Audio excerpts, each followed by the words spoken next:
اعوذ باللہ من الشیطان الرجیم، بسم اللہ الرحمن الرحیم۔ السلام علیکم ورحمۃ اللہ وبرکاتہ۔ ان اللہ وملائکتہ یصلون علی النبی یا ایھا الذین آمنوا صلوا علیہ وسلموا تسلیما۔ اللہ تعالیٰ قرآن پاک میں کہتا ہے کہ یا ایھا الذین آمنوا، یا ایھا الذین آمنوا، اے ایمان والو، ان اللہ و ملائکتہ، ملائکہ درود بھیجتے ہیں نبی پر، یا ایھا الذین آمنوا، اے ایمان والو تم بھی بھیجو۔ قرآن پاک میں ایمان والوں کو تشبیہ دی گئی ہے، یہ نہیں کہا کہ یا ایھا الناس، کیونکہ لوگوں میں بہت سارے لوگ شامل ہوتے ہیں۔ یا ایھا المسلمون نہیں کہا کیونکہ مسلمانوں میں بہت سارے لوگ آ جاتے ہیں۔ کس کو کہا گیا ہے کہ یا ایھا الذین آمنوا، اے ایمان والو درود بھیجو نبی کی ذات پر۔ اور ایمان والے کون لوگ ہیں؟ چلو ایگزامپل دیتا ہوں کہ جو بندہ غلطی کرتا ہے اور غلطی کرنے کے بعد شرمندگی محسوس کرے، ندامت محسوس کرے اپنے اوپر، تو سمجھ جاؤ کہ اس میں ابھی ایمان باقی ہے۔ اور جو بندہ غلطی کر کے الٹا اس پہ فخر محسوس کرے، تو سمجھ جانا کہ اس میں ایمان نام کی کوئی چیز نہیں ہے۔ بات کر رہے تھے کہ یا ایھا الذین آمنوا، اے ایمان والو تم بھی درود بھیجو نبی کی ذات پر۔ ایمان والوں کو کہا گیا ہے، یا ایھا الناس نہیں کہا کیونکہ لوگوں میں بہت سارے لوگ شامل ہیں۔ یا ایھا المسلمون نہیں کہا کیونکہ مسلمانوں میں بہت سارے لوگ شامل ہیں۔ یا ایھا الذین آمنوا کہا گیا ہے کہ اے ایمان والو، اور ایمان والے کون ہیں؟ درود ایک واحد ایسی عبادت ہے، نماز پڑھنے کے بعد دعا قبول ہو یا نہ ہو، حج کرنے کے بعد دعا قبول ہو یا نہ ہو، زکوٰۃ دینے کے بعد دعا قبول ہو یا نہ ہو، لیکن واحد درود ایک ایسی عبادت ہے، درود پڑھنے کے بعد آپ جو بھی دعا کرتے ہیں آپ کی دعا قبول ہوتی ہے،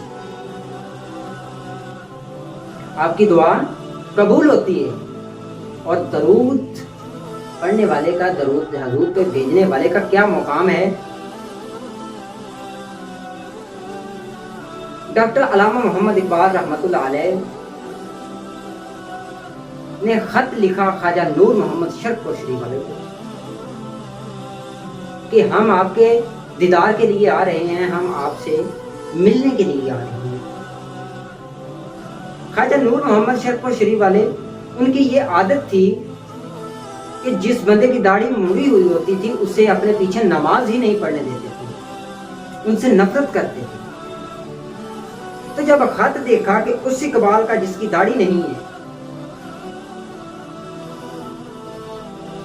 تو خط کا جواب نہیں دیا، خط سائڈ پہ رکھ کے حجرے میں جا کے سو گئے ہیں۔ تو خواب میں کیا دیکھتے ہیں کہ سرکار دو عالم ناراض ہیں، اور خواجہ نور محمد شرقپور شریف والے پوچھتے ہیں کہ حضور مجھ سے ایسی کون سی غلطی ہوگی کہ آپ مجھ سے خفا ہیں، آپ مجھ سے ناراض ہیں؟ حضور خاموش ہیں۔ دوسری بار پھر پوچھتے ہیں کہ حضور مجھ سے ایسی کون سی غلطی ہوگی، مجھے معاف کر دیں؟ حضور خاموش ہیں۔ تیسری بار پھر پوچھتے ہیں اور قدموں میں گرتے ہیں۔ حضور کہتے ہیں کہ داڑھی مونڈا کس کو کہا ہے؟ وہ تو میرا اقبال ہے،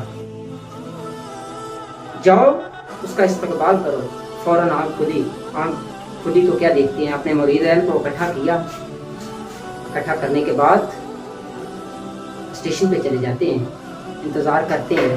انتظار کرتے کرتے گاڑی آتی ہے تو ڈاکٹر علامہ محمد اقبال رحمۃ اللہ علیہ گاڑی سے اترتے ہیں،